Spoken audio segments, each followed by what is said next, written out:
Sa Davao City, nagpositibo sa illegal na droga ang isang bus driver sa inilunsad na Oplan Harabas o yung surprise drug testing.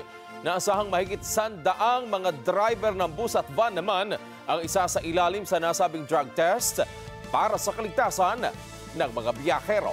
Heidi Hipolan, magbabalita. Nagpositibo sa paggamit ng iligal na droga ang isang bus driver matapos inilunsad ang Oplan Harabas or surprise drug test nito lamang Lunes, April 14, taong kasalukuyan na isinagawa sa Davao City Overland Transport Terminal or DCOTT at sa Gaisano Mall Bahada Terminal dito sa Davao City. Ito ay kinumpirma ni Philippine Drug Enforcement Agency o PDEA 11 Regional Director Edgar Hubay. Ayon sa report, umabot sa 105 na bus at van drivers ang inaasahang sumailalim sa nasabing drug test, ngunit 99 lang ang dumating at isa dito ang nagpositibo.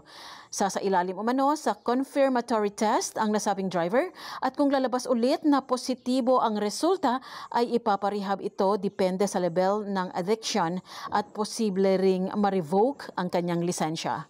Samantala, patuloy na isinasagawa ng Land Transportation Franchising and Regulatory Board or LTFRB Davao Region ang inspeksyon sa mga bus terminal ng Davao City. Mula dito sa Davao City, Heidi Hipolan. Matatag, matapang, matapat.